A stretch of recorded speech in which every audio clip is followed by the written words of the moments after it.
Bonjour chers amis, soyez tous le bienvenus à cette prière du matin. Nous commençons déjà notre journée ce samedi en nous consacrant à la Sainte Vierge, en lui demandant sa présence et sa puissance dans nos vies. Au nom du Père, du Fils et du Saint-Esprit. Amen. Je vous salue Marie, pleine de grâce, le Seigneur est avec vous. Vous êtes bénie entre toutes les femmes, et Jésus, le fruit de vos entrailles, est béni. Sainte Marie, Mère de Dieu, priez pour nous pauvres pécheurs, maintenant et à l'heure de notre mort. Amen. Notre-Dame d'Apparecida, priez pour nous. Aujourd'hui, nous prenons l'évangile de Saint Matthieu, chapitre 13, versets 24 au 30. Matthieu 13, 24 au 30. En ce temps-là, Jésus proposa aux foules une parabole. Le royaume des cieux est comparable à un homme qui a semé du bon grain dans son champ. Or, pendant que les gens dormaient, son ennemi survint, il sema de l'ivraie au milieu du blé et s'en alla. Quand la tige poussa et produisit l'épi, alors l'ivraie apparut aussi. Les serviteurs du maître vinrent lui dire, Seigneur, n'est-ce pas du bon grain que tu as semé dans ton champ? D'où vient donc qu'il y a eu de l'ivraie? Il leur dit, c'est un ennemi qui a fait cela. Les serviteurs lui disent, veux-tu donc que nous allions l'enlever? Il répond non. En enlevant l'ivraie, vous risquez d'arracher le blé en même temps. Laissez-les pousser ensemble jusqu'à la moisson. Et au temps de la moisson, je dirai au moissonneur, enlevez d'abord l'ivraie, liez-la en botte pour la brûler. Quant au blé, ramassez-le pour entrer dans mon grenier. Acclamons la parole de Dieu. À mon avis, chers frères et sœurs, cet évangile résume bien notre vie spirituelle. Elle résume bien en profondeur ce que nous vivons dans notre vie spirituelle. Je ne sais pas si vous aviez déjà fait cette expérience de voir en fait dans votre vie de péchés qui commencent à paraître qui n'y étaient pas auparavant.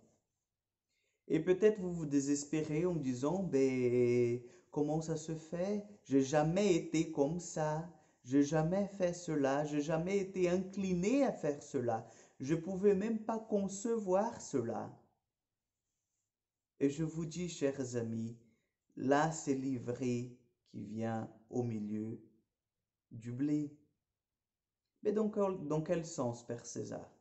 Vous voyez, donc chacun de nous, nous avons une personnalité, une histoire. Chacun de nous, nous avons en fait des inclinations, des faiblesses que je vous dirais sont propres à nous. Pourquoi? Parce qu'en fait, chacun est né dans un milieu et ça, il y a une influence sur notre personnalité. Et ça, il y a une influence sur notre manière de voir les choses, de vivre les choses, et y compris, je peux vous dire, la foi.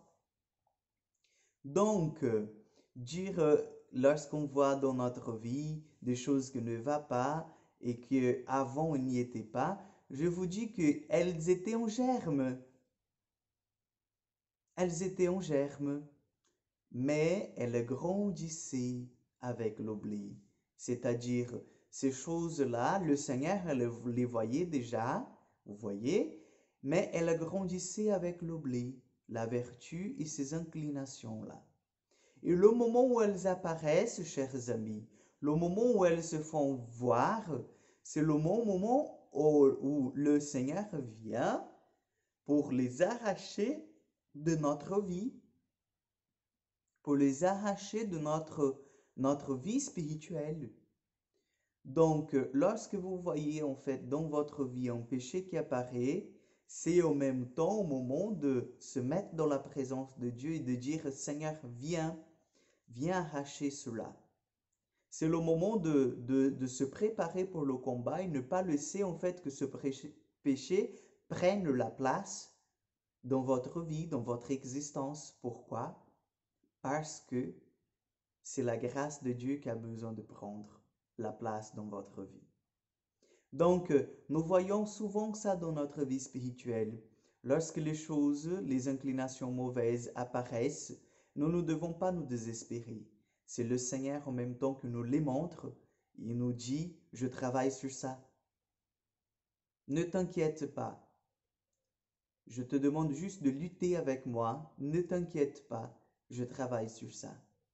Donc nous allons demander aujourd'hui au cours de cette prière, mais aussi au cours de cette journée, que l'Esprit Saint vienne arracher de nos cœurs livrés pour que le blé puisse pousser davantage, pour que nous puissions produire du fruit.